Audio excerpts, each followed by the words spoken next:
రోజు చేసుకునే lunch box bore కొడితే ఇలా చేసి చూడండి. చాలా చాలా రుచిగా ఉంటుంది. కడుపు నిండుగా తింటారు.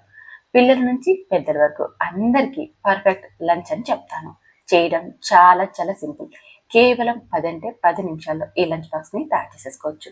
రుచి ఇక చెప్పక్కర్లేదు. మరి ఇంకెందుకు ఆలస్యం, వీడియోలోకి వెళ్ళి మీరు కూడా చూసి ట్రై చేసి ఎలా వచ్చిందో కామెంట్ చేయండి. దీనికోసం స్టవ్ మీద కాస్త మందంగా అలాగే వెడల్పు మూతి గల గిన్నెను పెట్టేసేసుకొని అందులోకి 1 స్పూన్ నెయ్యిని అలాగే మరికొద్దిగా నూనె వేయండి. మొత్తంగా పోపుకి సరిపడా ఆయిల్ వేసుకోవాలి. ఆయిల్ కాస్త వేడెక్కాక ఇందులోకి స్టార్ ఫ్లవర్ ఒకటి, బడే ఇలాచీ ఒకటి, కొద్దిగా దాల్చిన చెక్కని, అలాగే ఒక మొరాఠీ ముగ్గని, కొద్దిగా జాపత్రిని కూడా వేసేసుకోవాలి. అలాగే 3 లేదా 4 లవంగాలు, 5 నుంచి 6 దాకా మిరియాలను వేసుకోవాలి. అలాగే ఒక బిర్యానీ ఆకుని కూడా తుంచి వేసుకున్నామంటే సరిపోతుంది. కొద్దిగా షాజీరాని కూడా వేసేసుకోండి, లేదా మీ దగ్గర జీలకర్ర ఉంటే జీలకర్ర అయినా వేసేసుకోవచ్చు. ఇదంతా లో ఫ్లేమ్లో కొన్ని సెకండ్ల పాటు వేయించండి.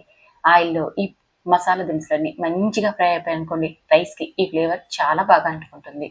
ఇలా కొన్ని సెకండ్ల పాటు వేయించుకున్నాక ఇప్పుడు ఇందులోకి ఒక పెద్ద సైజు ఉల్లిపాయని సన్న ముక్కలుగా కట్ చేసి వేసుకోండి. పెద్దదైతే 1 వేయండి, అదే మీడియం సైజు అయితే 2 వేసేసుకోండి. ఈ ఉల్లిపాయల్ని ఇలా పింక్ కలర్ వచ్చేదాకా మగ్గించండి.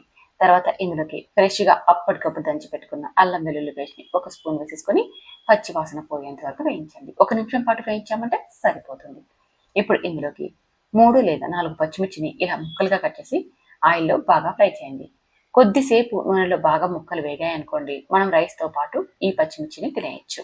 బాగా ఫ్రై అయిపోతే స్పైసీ కాస్త తగ్గిపోతుంది కదండి.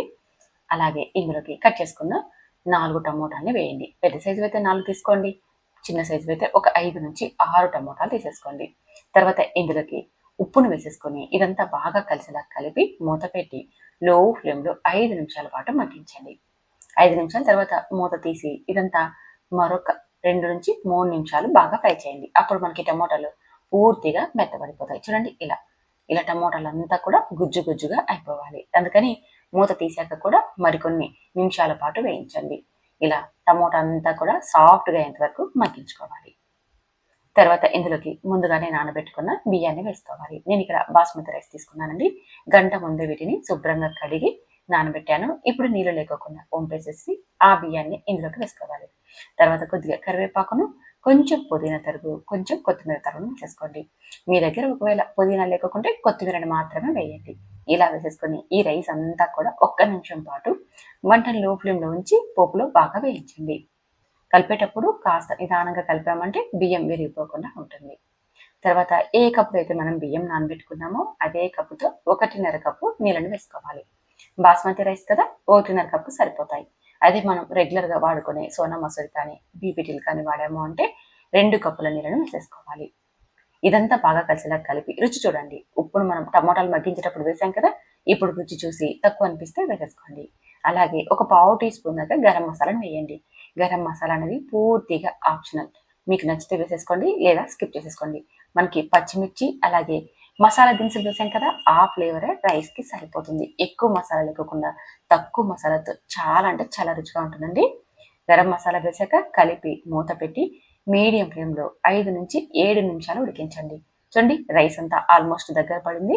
ఈ స్టేజ్లో కొద్దిగా కొత్తిమీర తరుగుని, కొద్దిగా నెయ్యిని కూడా పైన వేసేసుకొని మంటని పూర్తిగా లో ఫ్లేమ్లో ఉంచి మూత పెట్టి 5 నిమిషాలు మగ్గించాము అంటే రైస్ మనకి రెడీ అయిపోతుందండి.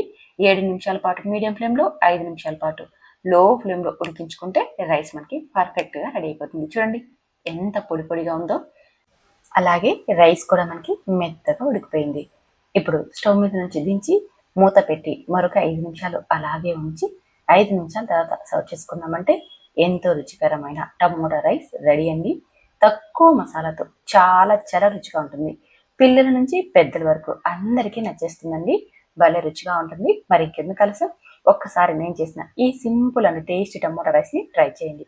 ట్రై చేసిన తర్వాత మీకు ఎలా కుదిరిందో కామెంట్ చేయండి. నచ్చితే మీ ఫ్రెండ్స్ మెంబర్కి ఈ వీడియోని షేర్ చేయండి. ఇలాంటి సింపుల్ అండ్ టేస్టీ వంటకాల కోసం సుహాస్నస్ కిచెన్ని సబ్స్క్రైబ్ చేసుకోవడం అస్సలు మర్చిపోకండి. Thank you for watching.